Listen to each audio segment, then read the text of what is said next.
warahmatullahi wabarakatuh.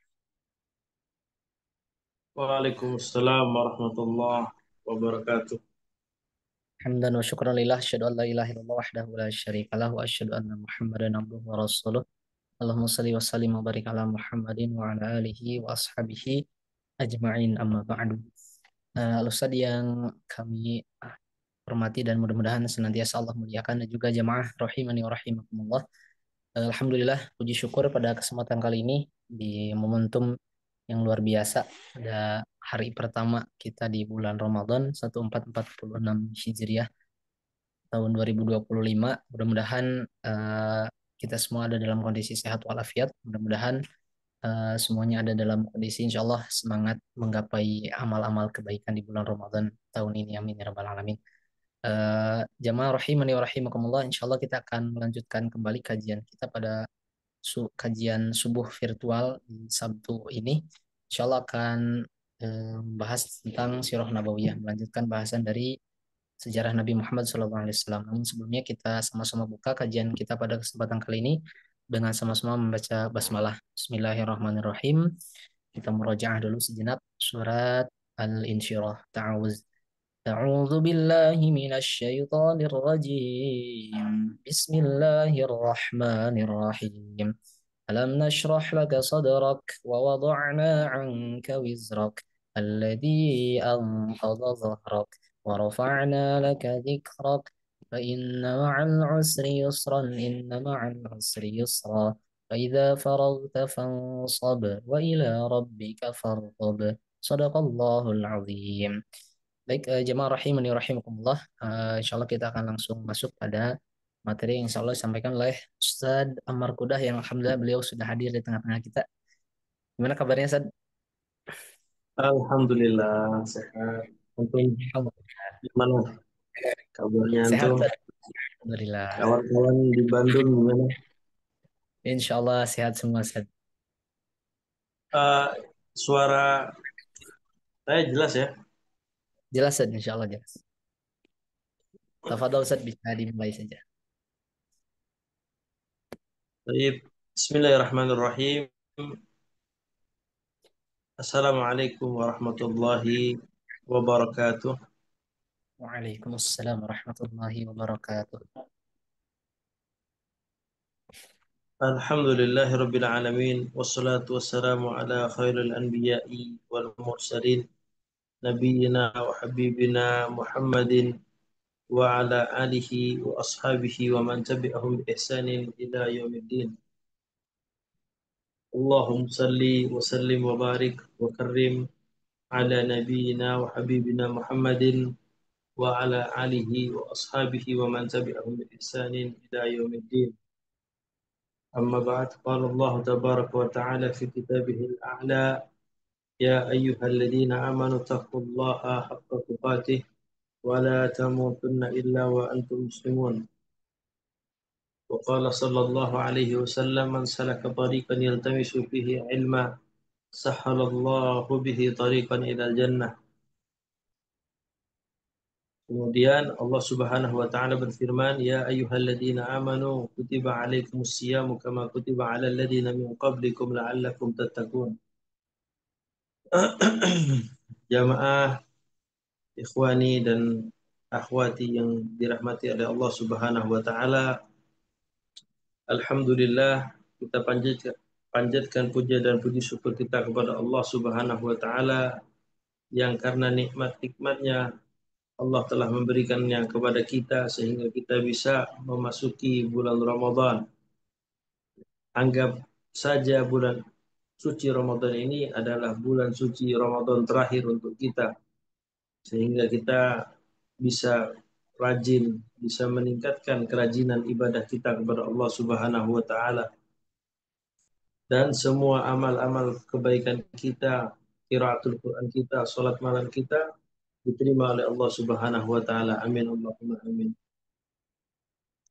Kemudian jamaah yang dirahmati oleh Allah Subhanahu wa taala, pembahasan sirah nabawiyah kita pada bulan yang lalu itu sampai di kisah Isra dan Mi'raj dan beberapa mukjizat Rasulullah sallallahu alaihi wasallam yang lain selain Isra dan Mi'raj.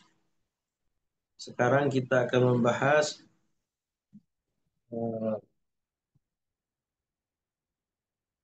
dakwahnya Rasulullah Sallallahu Alaihi Wasallam yang lain. Jadi setelah Isra dan Mi'raj, Rasulullah Sallallahu Alaihi Wasallam itu mempunyai pelajaran berharga dari dari hijrah dari Makkah Al-Mukarramah sebelum ke Yathrib, sebelum ke kota Madinah Al-Munawwarah. Dan kita ketahui setelah Rasulullah datang ke kota Yathrib itu masuk ke kota Kuba terlebih dahulu. Dan di mana kota Kuba di situ ada sebuah masjid yang disebut sebagai Masjid Kuba adalah masjid yang pertama kali buniyat fil Islam, yang pertama kali dibangun oleh Rasulullah SAW dalam sejarah Islam. Dan bahkan fadilah sholat di Kuba itu dalam sebuah hadis yang sahih, apa, as-salatu fi masjid Kuba ka'umratin. Sholat di Masjid Kuba itu pahalanya seperti orang yang berumrah. Sebelum itu Rasulullah Shallallahu Alaihi Wasallam itu pergi ke kota Taif, ke Bani Sakif, karena setiap daerah itu mempunyai kabilah-kabilah tertentu. Penduduk kota Taif adalah penduduk yang berkabilahkan Bani Sakif. Lama tufiya ammuhu Abu Talib, ketika Rasulullah SAW itu ditinggal wafat oleh pamannya Abu Talib, jaddal musyrikun jaddal musyrikun wajtahadu fi adiyatihi. Jadi orang-orang musyrik itu semakin menjadi-jadi dalam menyakiti, menindas, ya, mengintimidasi kaum muslimin, khususnya Rasulullah Sallallahu Alaihi Wasallam. Fadhahaba ila Thaqifin. Di sini disebut Rasulullah itu pergi ke Thaqif, ke kabilah Thaqif. Kabilah Thaqif ini pasti kabilah yang mendiami kota Taif. Ya, kalau kita pernah melaksanakan ibadah umrah, kemudian ada city tour ke kota Taif, itu pasti ada. Kotanya sangat tinggi ya, kalau di barat, di Jawa Barat itu di puncak ya. Kan tapi kalau di puncak dingin, kemudian suasananya hijau. Tapi kalau di kota Taif itu suasananya dingin juga, tapi tidak ada hijau-hijaunya sama sekali. Tapi sama seperti Jazirah Arab yang lain, bebatuan semua kan, tapi relatif dingin. Thumma dhahaba ila Sakif yad'uuhum ila Allah Subhanahu wa taala. Mengajak orang-orang dari kabilah Bani Sakif untuk beribadah kepada Allah tabaraka wa taala. Wa an yahmuhu wa yansaruh, dan untuk melindungi Rasulullah sallallahu alaihi wasallam dan menolong agama Allah Subhanahu wa taala. Hatta yuballigha risalatah, sampai Rasulullah itu selesai atau sempurna dalam menyampaikan risalah, yaitu risalah al-Islam. Kemudian jamaah ikhwani dan akhwati yang dimuliakan oleh Allah Subhanahu wa taala, falam yakun ahadun akbah raddan alaihi minhum. Pada kenyataannya tidak ada satupun penduduk kota Taif yang menerima dakwah Rasul. Bahkan mereka menerima dakwahnya Rasul dengan sesuatu yang akbah. Akbah ini jamak dari qabih, sikap yang jelek. Rasulullah dilempari dengan batu, dilempari dengan kotoran, sampai berdarah Rasulullah SAW. Dilempari oleh orang-orang penduduk kota Taif, baik yang muda, baik yang dewasa, baik yang tua, baik yang anak kecil, baik yang pria, dan baik yang wanita. Semuanya melempari Rasulullah dengan kotoran, dengan batu, tidak mau mendengarkan sama sekali dakwah Islam yang telah dibawa oleh Rasulullah Sallallahu Alaihi Wasallam. Makanya di dalam kitab ini, falam yakun ahadun akbah raddan alaihi minhum. wa ashad wa ashadda adiyatan lahu. Tapi semakin menjadi-jadi ya, penolakan mereka orang-orang Bani Sakif, hatta aghrau bihi sibyanahum, sampai anak-anak kecil sibyan itu ikut-ikut. Biasanya kalau anak kecil kalau ada kejadian ya seperti tawuran atau berantem itu kan ikut-ikut ya, mungkin ikut-ikutan teriak atau ikut-ikutan berantem juga ya, seperti itu. Hatta uh, aghrau sibyanahum, luar biasa. Kemudian faroma faromahu bil hijarah, maka mereka semua penduduk Taif melempari Rasulullah Shallallahu Alaihi Wasallam dengan batu, hatta admau akibataihi, sampai Rasulullah SAW itu berdarah ya kedua lututnya. Ada yang mengatakan dalam riwayat yang lain ya, pelipisnya juga berdarah kena lemparan batu dari penduduk Taif. Kemudian falamma raja'a ila Makkah lam yadkhulha illa fi jiwari Mut'im bin Adi. Ketika hendak pulang ke kota Mekah Al-Mukarramah, Rasulullah tidak masuk ke kota Mekah kecuali minta perlindungan dari Mut'im bin Adi. Dan ini ada kisah menarik sebelum Rasulullah pulang ke Mekah Al-Mukarramah, beliau Shallallahu Alaihi Wasallam pulang dari Taif dihadang oleh malaikat, malaikat penjaga gunung. Jadi Allah Subhanahu Wa Taala mempunyai malaikat yang tugasnya luar biasa banyaknya. Ada malaikat yang Allah perintahkan untuk dari awal permulaan penciptaan malaikat, Allah memberikan perintah kepada mereka untuk bersujud, maka dari awal diciptakan sampai nanti tegaknya yaumul kiamah, malaikat itu bersujud kepada Allah Subhanahu wa taala. Ada malaikat yang diperintahkan oleh Allah Subhanahu wa taala untuk bertasbih. Jadi dari awal mula diciptakannya malaikat tersebut sampai tegaknya yaumul kiamat selalu bertasbih kepada Allah Subhanahu wa taala. Dan ada para malaikat yang dibagi tugasnya, malaikat Jibril sebagai penyampai wahyu. Kemudian malaikat-malaikat yang lain juga banyak, termasuk penjaga gunung, malaikat itu juga ada. Didatangi oleh malaikat itu, kemudian malaikat itu datang kepada Rasulullah dan berkata, "Ya Muhammad, wahai Muhammad, ya Rasulullah, berdoalah engkau kepada Allah Subhanahu wa taala agar aku bisa membalikkan bukit-bukit yang ada di Taif ini, akan aku balik dan akan aku timpakan kepada para penduduk Taif." Kan tetapi bukan sifat dari Rasul kita pendendam. Doa-doa mustajab yang dimiliki oleh Rasulullah SAW itu disimpan nanti untuk kita semua ini, yaitu syafaat. Mudah-mudahan kita mendapatkan syafaat dari Rasulullah SAW, karena semua nabi, seluruh rasul itu sudah menggunakan doa mustajabnya kecuali Rasul kita Muhammad bin Abdullah Sallallahu Alaihi Wasallam yang disengaja oleh Rasulullah disimpan untuk doa mustajab syafaat untuk umatnya di yaumil akhir. Kemudian jamaah yang dirahmati oleh Allah Subhanahu wa taala,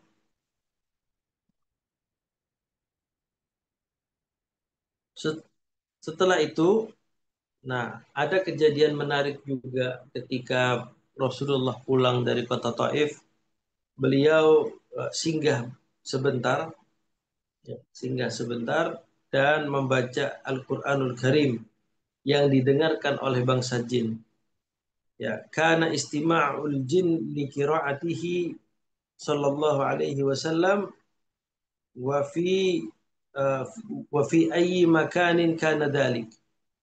Dan ketika Rasulullah SAW membaca ayat sebuah ayat dari Al-Qur'anul Karim, makhluk Allah yang lain yaitu jin Karena Allah Subhanahu wa taala menciptakan manusia dan jin fungsinya untuk beribadah kepada Allah Subhanahu wa taala. Kemudian karena dzalika linakhlatin baina Makkah wa Taif. Kejadian tersebut ada di sebuah pohon kurma antara Mekah dan Taif. Inda ruju'ihim, ketika kepulangan Rasulullah SAW dari Bani Saqif. Kana mimma sami'uhu suratul Rahman. Yang didengar oleh bangsa jin itu ketika bacaan Rasulullah SAW membaca surat Ar-Rahman. Ya. Fakanu idza sami'u, maka mereka bangsa jin. Ini ingat, mereka bangsa jin ketika mendengar bacaan dari Rasulullah yang mengatakan fabi ayyi ala'i rabbikuma tukadziban, maka nikmat Tuhan mana lagi yang akan kita dustakan. Mereka menjawab qalu, ya, la wala bi syai'in min ni'amika nukadzib. Kami tidak pernah mendustakan nikmatmu sama sekali wahai Allah Subhanahu wa taala. Rabbana, wahai Tuhan kami, walakal walakal hamd, dan kepadamulah kepantasan untuk dipuji. Wa anzalallahu fi dzalik, dan maka karena kejadian ini Allah Subhanahu wa taala menurunkan sebuah ayat dalam surat Al-Ahqaf. Wa id sarafna ilaika nafaran minal jin yastami'unal Qur'an. Itu surat Al-Ahqaf ayat ke-29. Kemudian dan surat khusus tentang membahas jin. Qul uhiya ilayya annahu istama'a nafarun minal jin. Itu ayat pertama ya di dalam surat Al-Jin. Maka ini adalah kisah nyata ya, bukan kisah yang diada-adakan. Memang adanya seperti itu. Rasulullah Shallallahu Alaihi Wasallam itu berdakwah kepada bangsa jin dengan mendengarkan bacaan Al-Quranul Karim. Dan ini bukan cuma untuk Rasulullah. Mungkin ketika kita membaca Al-Quranul Karim, datang ke majelis ilmu juga, mungkin ada bangsa-bangsa yang tidak terlihat oleh kita yang ikut hadir dalam sebuah majelis. Karena keutamaan majelis ilmu itu sangat luar biasa.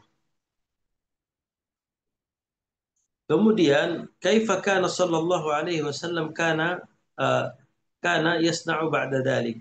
Bagaimana Rasulullah SAW menerima fenomena yang seperti itu setelah kejadian dari Bani Saqif.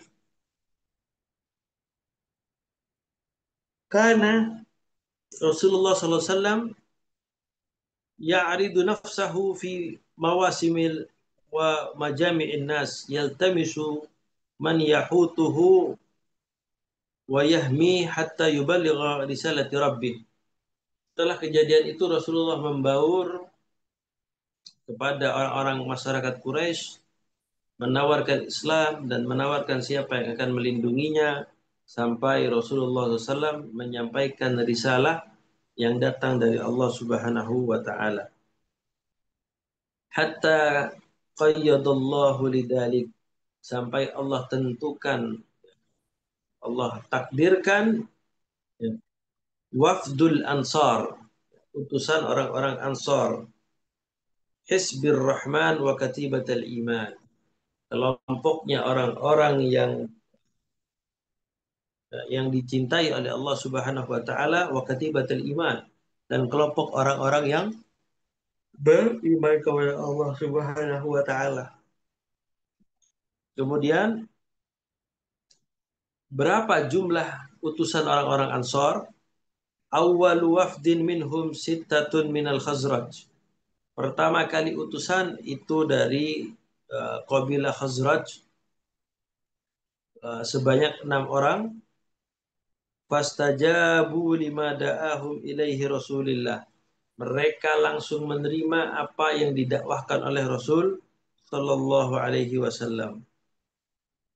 Summa da'au qaumahum. Kemudian mereka memanggil kaumnya. Kaum Ansar itu dipanggil semua. Fa wafada min qabili isnani minal Aus. Datang lagi kabilah Aus. Kabilah Aus dan Khazraj ini adalah dua kabilah besar di negeri Madinah Al-Munawwarah, di kota Madinah Al-Munawwarah. Kaum Ansar, Aus dan Khazraj. Yang memang asalnya mereka itu dari negeri Yaman. Jadi dari awal kisah kita, sirah kita, Arab itu berasal dari negeri Yaman. Mereka hijrah, ya ada disebut sebagai Arabul Gahtani ya. Arab dari keturunan Gahtan itu yang paling terbesar adalah kabilah Aus dan Khazraj yang mendiami kota Madinah Al-Munawwarah. Adapun Rasul kita Shallallahu Alaihi Wasallam itu adalah Arab Adnaniyah. Arab Adnaniyah adalah Arab keturunan Adnan. Kabilah terbesarnya Kabilah terbesarnya adalah suku Quraisy dan Bani Tamim. Nah, kenapa disebut Adnaniyah Rasulullah itu? Karena ketika kita rujuk kepada nasabnya Rasulullah SAW, itu akan merujuk pasti terakhir ke kakek terakhirnya Rasulullah yang disepakati oleh para ulama itu sampai ke Adnan. Ya, Muhammad bin Abdullah bin Abdul Muttalib bin Abdi Manaf bin Qusay bin Kilab bin Murrah bin Ka'ab bin Lu'ay bin Ghalib bin Fihir bin Malik ibn Huzaimah ibn Mudrika ibn Ilyas ibn Mudar ibn Nizar ibn Ma'ad ibn Adnan. Wa Adnan ini dan Adnan ini adalah min dzurriyyati Ismail bin Ibrahim. Kenapa bisa menjadi Arab? Karena pernikahan Nabiullah Ismail. Nabiullah Ismail bukan tinggal di Mekah. Awalnya mereka tinggal di Palestina, dibawa oleh Nabiullah Ibrahim ke kota Mekah dan bertemu dengan kabilah Arab dari suku Yaman, dari kabilah Jurhum, dan menikah dengan seorang perempuan dari kabilah Jurhum yang bernama Sayyidah binti Mudad al-Jurhumi. Dari situ Nabiullah Ismail berasimilasi ya, antar berhubungan satu sama lain sampai menikah dan belajar bahasa Arab sehingga Nabiullah Ismail menjadi orang yang paling fasih dalam berbicara dalam menggunakan bahasa Arab. Kemudian wa ba'atha Nabi sallallahu alaihi wasallam ma'ahum Mus'ab bin Umair. Setelah utusan-utusan dari Ansar, dari Aus itu datang, Rasulullah mengutus Mus'ab bin Umair untuk pergi ke Madinah, ke Yasrib, untuk apa? Untuk mualliman, untuk mengajari orang-orang suku Aus dan Khazraj tentang apa itu dinul Islam, apa itu kalimat la ilaha illallah Muhammadur Rasulullah SAW, itu diajarkan oleh Mus'ab bin Umair. Fadakhala al-Islamu kulla durihim. Maka Madinah Al-Munawwarah masuk Islam semua rumahnya. Hampir semua rumah yang itu masuk Islam. Dengan dakwahnya Rasulullah SAW dibantu oleh Mus'ab bin Umair radhiyallahu taala an.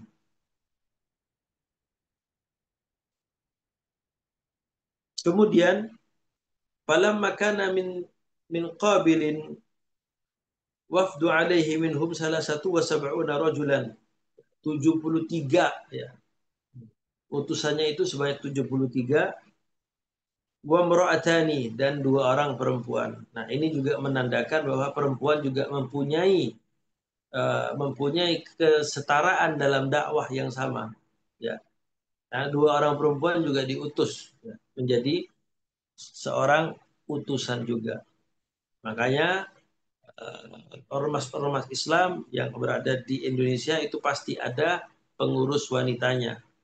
Ya, kalau di Muhammadiyah itu yang bagian laki-laki, yang bagian perempuan ada Aisyah ya namanya ya. Kemudian kalau di Al-Irsyad Al-Islamiyah. Kemudian kalau untuk kepengurusan perempuan itu wanita al-irsyad. Jadi diberikan kesempatan untuk meraih pahala juga dalam dakwah ini.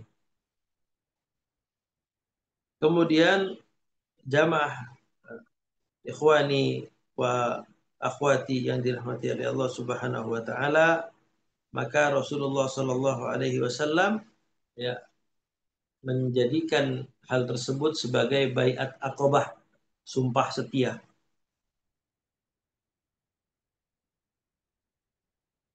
Kemudian setelah itu kam kana minhum minal aus wa kam kana minhum wa kam kana minal khazraj. Berapa banyak sih dari kabilah Aus dan Khazraj itu yang sebagai utusan? Kana minal aus ahada asyara rajulan. Sekitar 11 orang laki-laki. Minhum nuqaba'us salasah. Dari 11 itu ada 3 pemimpin kaumnya. Wasnani wasituna minal Khazraj. Ada sekitar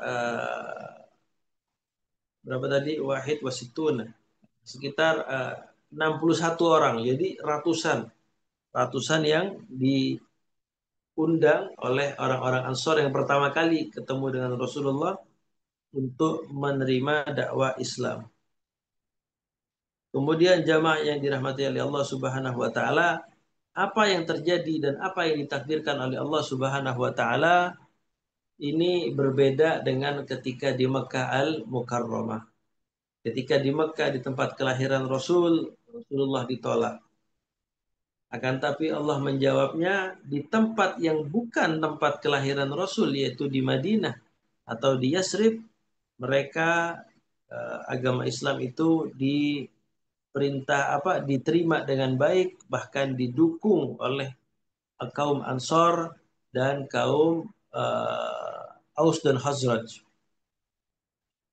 Kenapa beda antara suku Quraisy dengan suku Aus dan Khazraj? Karena suku Aus dan Khazraj itu berasal dari negeri Yaman. Ketika itu ada beberapa fadilah keutamaan negeri Yaman, penduduk negeri Yaman. Dalam sebuah hadis yang sahih, Rasulullah sedang duduk bersama para sahabat, kemudian datang seorang sahabat Rasulullah yang bernama Abu Musa Al-Ash'ari. Dan Rasulullah SAW memberikan isyarat kepada Abu Musa. Ya, dengan mengatakan atakum ahlul Yaman, telah datang kepada kalian ahlul Yaman. Hum khiyaru hadhil ummah. Mereka adalah pemimpin atau orang-orang terbaik dari umat ini.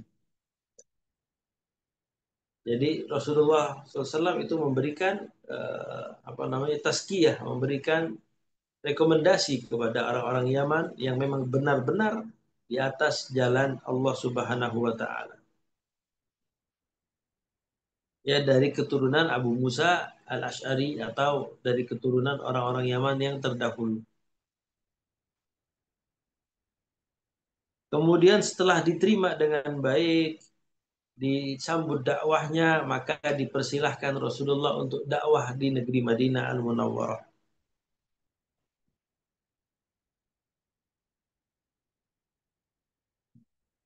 Mulai berhijrah. Man awwalu man hajara minal muslimina ilal Madinah. Yang pertama kali hijrah itu kapan sih ke kota Madinah Al-Munawwarah? Awwalu man hajara ilal Madinah. Yang pertama kali hijrah ke kota Madinah Al-Munawwarah adalah Abu Salamah bin Abdul Asad Al-Makhzumi. Ya, suami dari Ummu Salamah radhiyallahu taala anha. Summa tataba'al muslimina arsalan. Setelah itu banyak kaum muslimin yang berhijrah secara turut-menurut. Kemudian ikhwani dan akhwati yang dirahmati oleh Allah Subhanahu wa taala, mata udina lin Nabi sallallahu alaihi wasallam bil hijrah. Kapan Rasulullah itu diizinkan untuk hijrah? Lamma ra'al musyrikuna anna Nabi sallallahu alaihi wasallam qayyadallahu lahu ansaran wa awanan. Ketika orang-orang musyrikin itu melihat bahwa Rasulullah sudah diterima dengan baik oleh orang-orang Ansar, oleh orang-orang Madinah, wa anna dan sesungguhnya ashabahu qad wajadu daral amni yuhajiruna ilaiha. Dan mereka melihat sahabat-sahabatnya Rasul yang biasa ditindas, biasa disiksa, ini sudah menemukan tempat yang aman dari siksaan tersebut dan dakwah secara bebas. Kemudian apa yang dilakukan oleh mereka? Mereka bersepakat untuk membunuh Rasulullah Sallallahu Alaihi Wasallam. Diutus beberapa pemuda dari kabilah-kabilah Bani Quraisy, suku Quraisy, karena kalau yang membunuh satu maka untuk dikisosnya gampang. Dan tapi ketika yang membunuh itu banyak dari kabilah, maka ini akan sulit untuk dilakukan kisos. Nah, ini terjadilah sebuah kisah yang sangat luar biasa, kisah yang epik. Rasulullah hijrah, tempat tidurnya Rasulullah SAW itu digantikan oleh sepupunya dan calon menantunya nanti, yaitu Ali bin Abi Thalib radhiyallahu taala anha. Mereka sudah masuk ke rumahnya, tapi mau membunuh Rasulullah di tempat tidurnya. Ketika dibuka, ternyata bukan Rasulullah, yaitu Ali bin Abi Thalib. Ali bin Abi Thalib itu pemuda, tapi nyawanya uh, sudah disiapkan untuk Rasulullah dan untuk Islam. Pertanyaannya sekarang kita, apa yang kita sudah siapkan, apa yang akan kita korbankan untuk Rasulullah Sallallahu Alaihi Wasallam dan untuk Islam. Kemudian ikhwani dan akhwati, setelah itu Rasulullah SAW, sebelum itu Rasulullah keluar dari depan pintu rumahnya karena di dalam perlindungan Allah Subhanahu wa taala dengan membaca bacaan dalam surat Yasin, ya. Wa nasarat turaba ala ru'usihim, yang dibaca itu kalau nggak salah ingat saya, wa ja'alna min baini aydihim sadda wa min khalfihim sadda apa وجعلنا من بين أيديهم سدا ومن خلفهم سدا فأغصيناهم فهم لا يبصرون, sambil menaburkan debu. Nah, ini jangan ditiru. Kalau kita lagi dikepung, rumah kita lagi dikepung oleh orang-orang yang benci kepada kita, ingin membahayakan diri kita dan keluarga kita, oh saya mau meniru Rasulullah, ya ambil debu terus disebar-sebarkan dengan membaca potongan dari surat Yasin, ya. وَجَعَلْنَا مِنْ بَيْنِ أَيْدِيهِمْ سَدًّا وَمِنْ خَلْفِهِمْ سَدًّا فَأَغْشَيْنَاهُمْ فَهُمْ لَا يُبْصِرُونَ. Ya tetap kelihatan karena ini adalah khusus taksis kepada Rasulullah Sallallahu Alaihi Wasallam. Ya kalau untuk kita tetap tetap mau baca apa aja ya tetap nampak itu karena ini mukjizat, ya. Kemudian ikhwani dan akhwati yang dimuliakan oleh Allah Subhanahu wa taala, setelah kejadian itu mereka tertidur di depan rumah Rasulullah dan terbangun, maka mereka tidak mendapatkan Rasulullah Shallallahu Alaihi Wasallam, kemana perginya, hilang jejak. Kemudian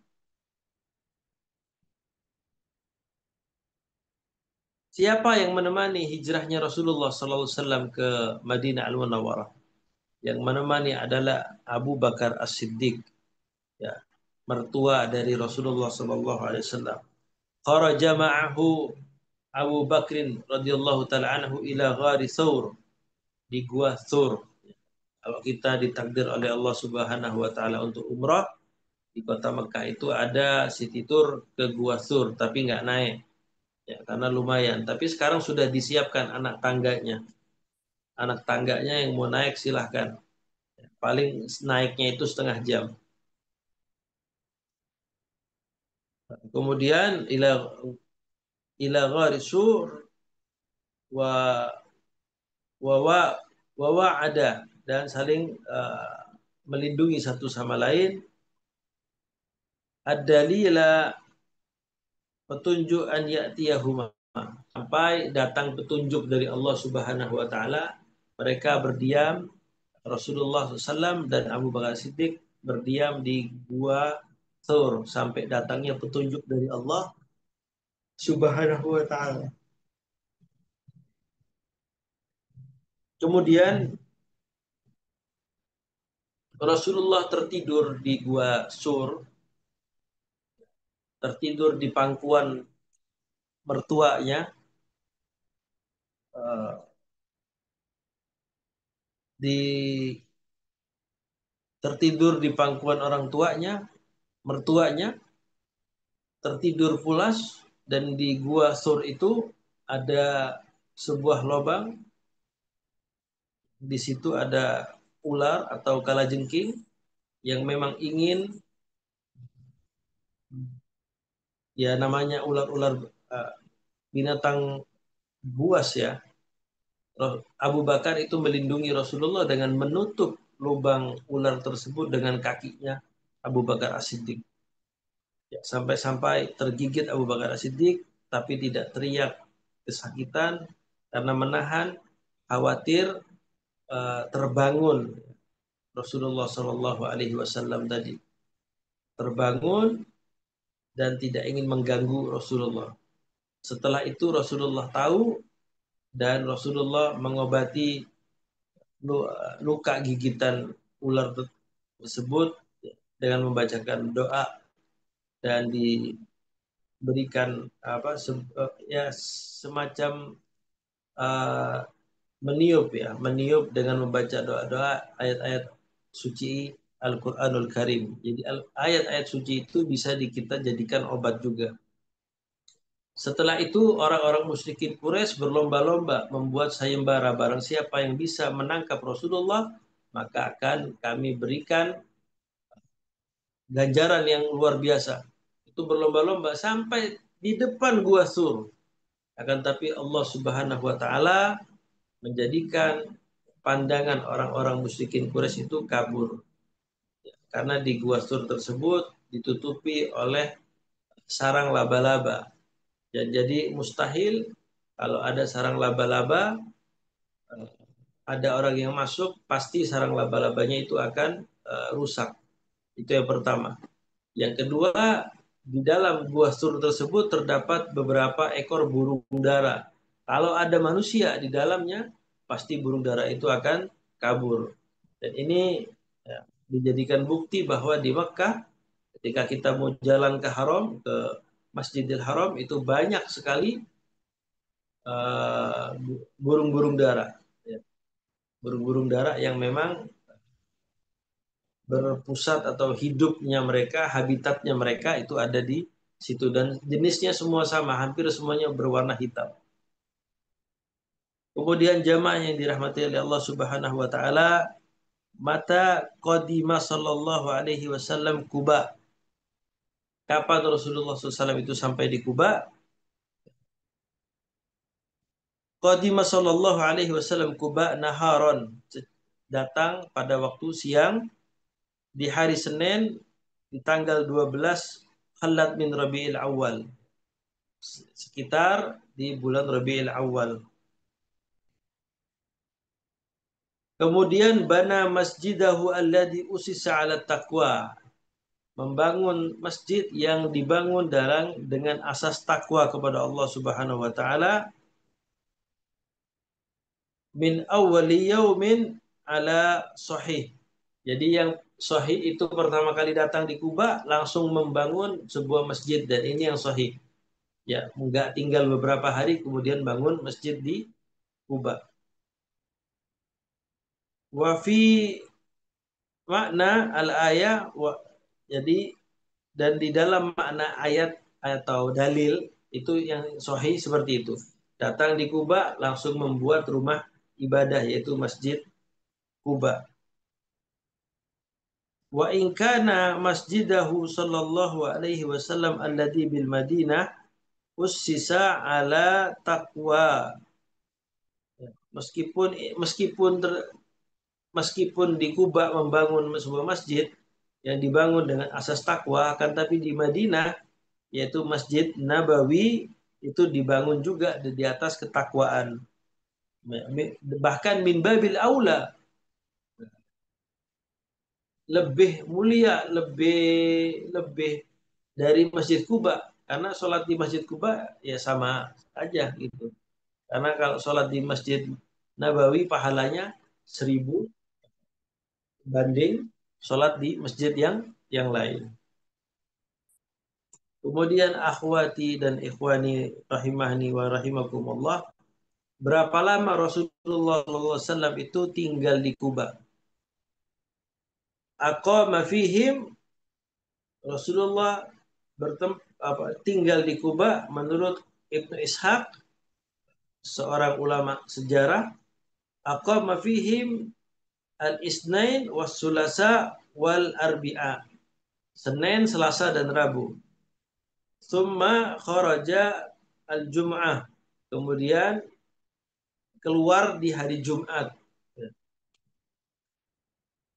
Fa'adrakathu as-salah. Maka sholat Jumat pertama kali dilakukan sholatul Jum'ati fi Bani Salim bin Auf. Jadi kalau kita umrah itu city tour kota Madinah, nanti dikasih tahu ini masjid yang pertama kali setelah mau dekat dengan Kuba ya. Masjid yang pertama kali dibangun untuk melaksanakan sholat Jumat. Kemudian jamaah yang dirahmati oleh Allah Subhanahu wa taala, setelah itu Rasulullah masuk ke kota Madinah Al-Munawwarah. Lamma wasala al-Madinah wa kullu minal ansar yad'uuhu ila nuzuli indahu. Setelah datang di kota Madinah Al-Munawwarah, seluruh warga kota Madinah Al-Munawwarah tanpa terkecuali itu menawarkan kepada Rasulullah untuk tinggal singgah di rumahnya. Ya, siapa gitu yang nggak mau disinggahi rumahnya oleh Rasulullah?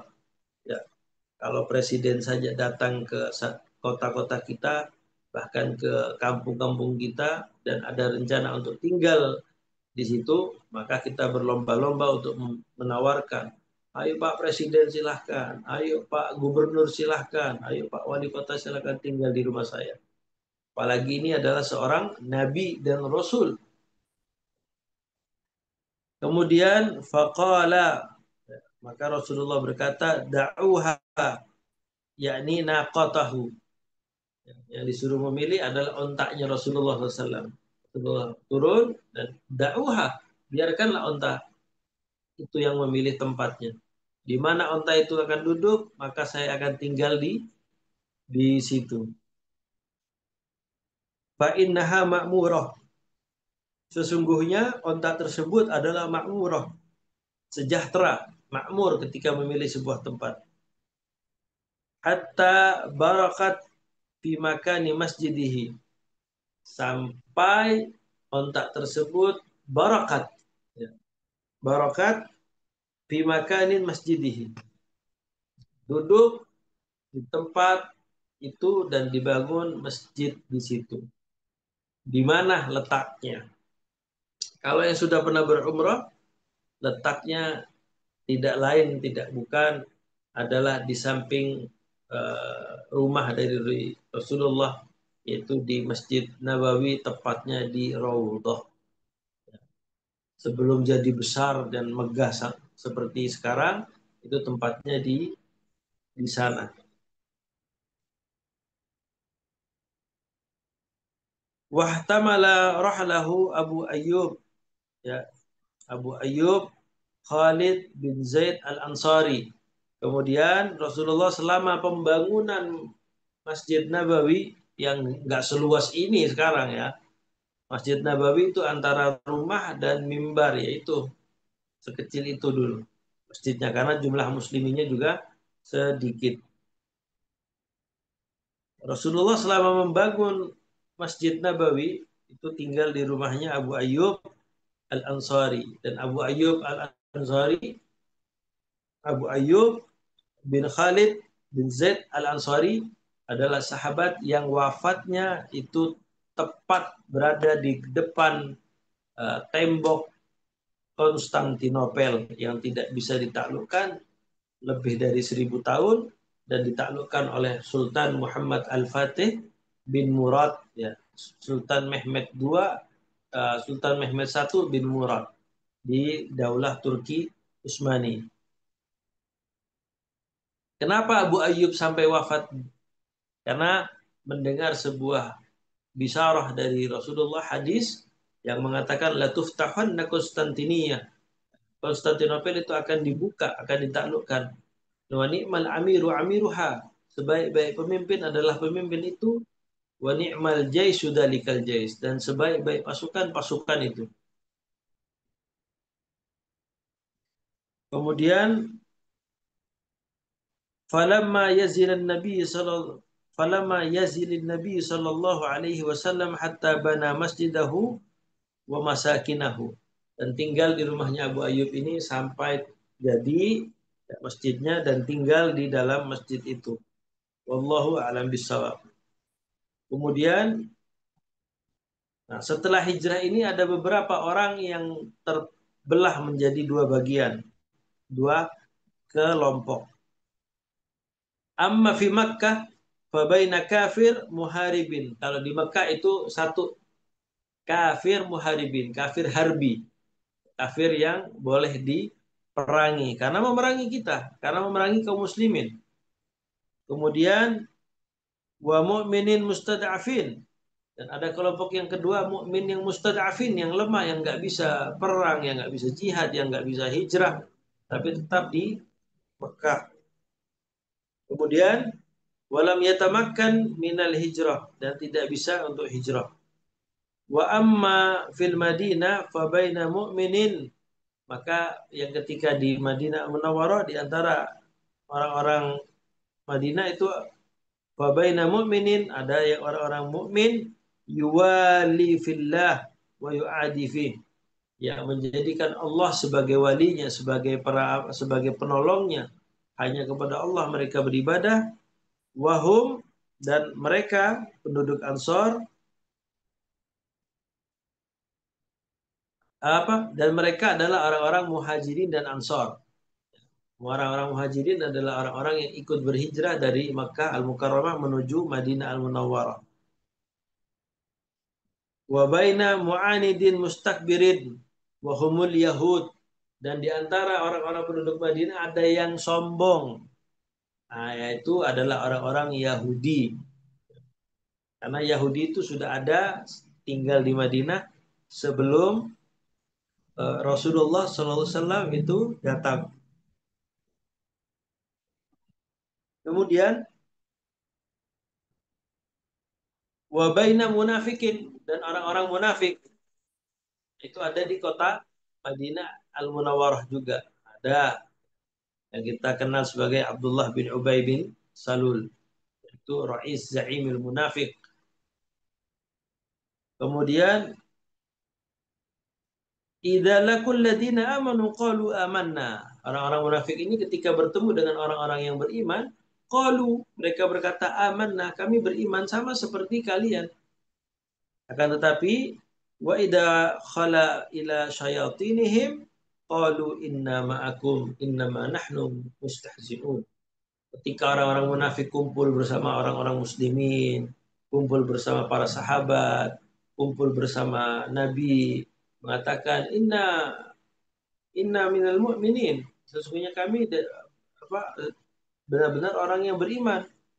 Pulang kumpul ke rumahnya, maka mereka kumpul ke setan-setannya, ya, teman-temannya munafik juga mengatakan, mereka mengatakan qalu inna ma'akum innama nahnu minal mustahzi'in. Kami itu cuma bercanda aja itu sama Muhammad sallallahu alaihi wasallam. Ya. Mudah-mudahan kita dijauhkan oleh Allah Subhanahu wa taala dalam uh, sifat munafik. Karena orang-orang munafik ancamannya itu lebih parah daripada orang-orang kafir. Innal munafiqina fid darkil asfali minan nar. Munafik itu tempatnya di keraknya api neraka. Sudah tidak ada dasar lagi selain kerak itu.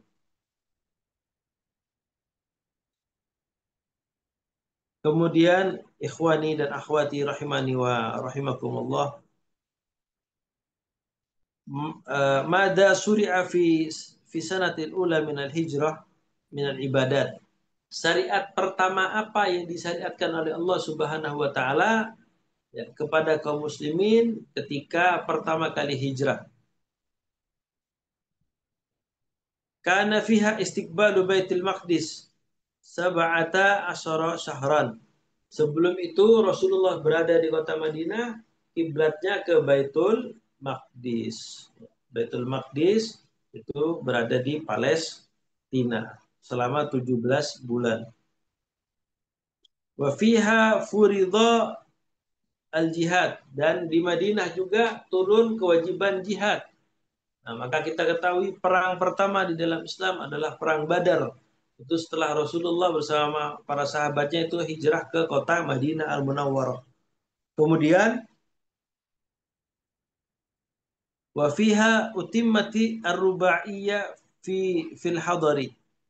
Ya, dilengkapi saat itu untuk melengkapi utimmat. Utimmat itu melengkapi ar-rubaiyah.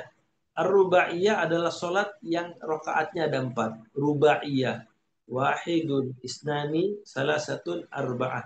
Rubaiyat adalah solat yang 4 rokaat. Saniya Ashar min Rabi'il Awal, di tanggal 12 di bulan Rabi'il Awal. Apa? Di bulan Rabiul Akhir, afwan.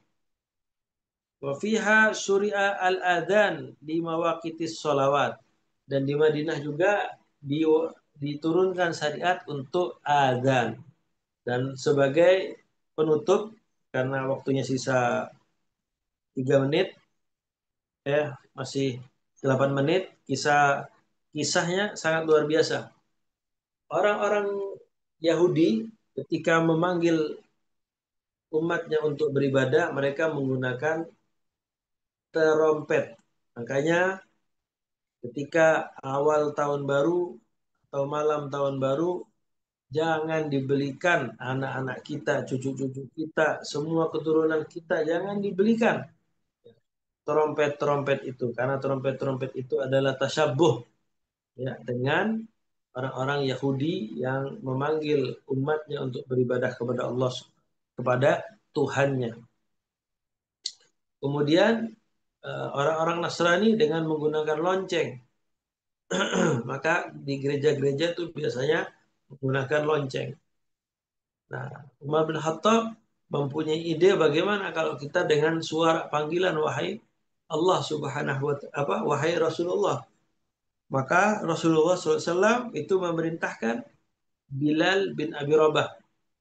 Bilal adalah seorang sahabat yang pada saat hidupnya itu sandal atau terompah yang biasa dipakai oleh Bilal itu terdengar di dalam surga.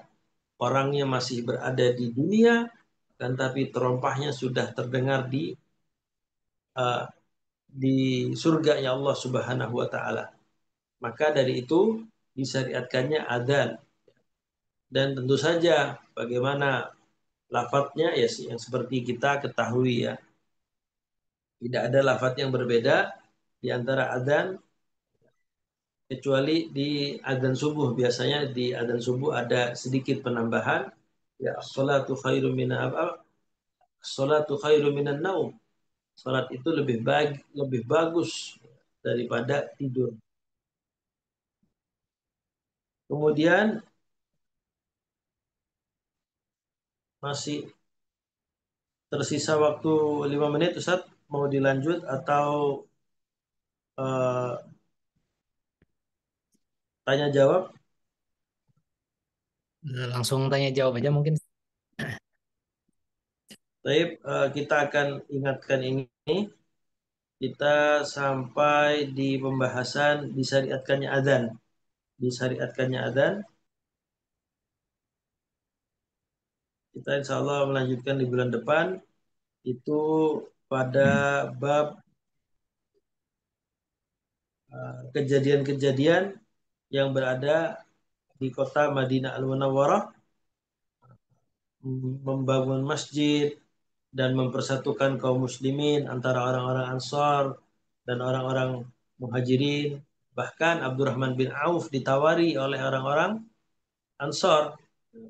Wahai Abdurrahman, saya punya istri 4. Ya. Kalau kamu mau pilih yang mana saya ceraikan. Setelah itu selesai masa iddahnya, barulah boleh dinikahi. Tapi Abdurrahman bin Auf ya, langsung menolaknya. Cukup kamu bantu saya dengan memberikan hutang kepada saya dan tunjukkan kepada saya di mana pasar yang berada di kota Madinah. Nah, itu kalau ditawarkan kepada orang-orang pada zaman sekarang, saya punya istri 4, ya kalau kamu mau salah satunya saya ceraikan, selesai masa iddah, ya kamu nikahin. Itu kira-kira ada nggak kalau di zaman sekarang? Kayaknya Ustadz ini juga mau kayaknya. Ya, bercanda ya. Bercanda, karena itu faktor iman. Itu faktor iman. Tidak ada yang bisa melakukan itu kecuali imannya sudah kamil, sudah sempurna. Ya, nggak ada, ya, nggak ada ya seorang laki-laki yang mau memberikan istrinya kepada sahabatnya, orang-orang muhajirin, kecuali memang itu gerakan iman dari Allah Subhanahu wa Ta'ala. Ya, bila perlu, ya, kalau seorang laki-laki itu ya, mau menikahi semua perempuan, sampai sudah semua perempuan di dunia dinikahin, sudah bosan sampai binatang pun nanti ujung-ujungnya dinikahin kalau kita mau mengikuti hawa nafsu kita. Jadi eh, persaudaraan dipersaudarain oleh Rasulullah SAW untuk mengikat persatuan di antara orang-orang muhajirin dan orang-orang ansor. Wallahu taala alam bisawab. Sebelum kita tutup mungkin ada satu atau dua pertanyaan karena lumayan dari semalam ada jadwal sampai agak malam dan tidur hanya beberapa jam dari sahur sampai sekarang belum tidur dan nanti ada acara kembali. Kalau ada pertanyaan silahkan. Dipersilakan bagi jemaah yang ingin bertanya, barangkali ingin didiskusikan, dipersilakan.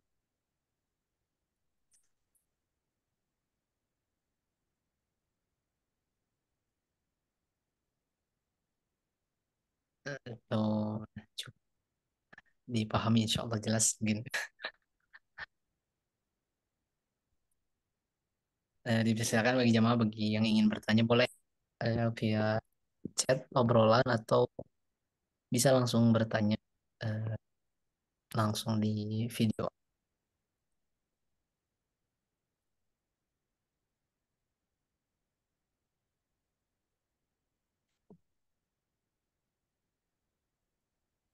Baik Ustaz, mungkin sepertinya cukup insya Allah. Apa yang disampaikan jelas, dan mudah-mudahan semuanya bisa memahami apa yang kita kaji pada kesempatan kali ini. Karena tidak ada terlihat tanda-tanda ada yang bertanya, Ustaz.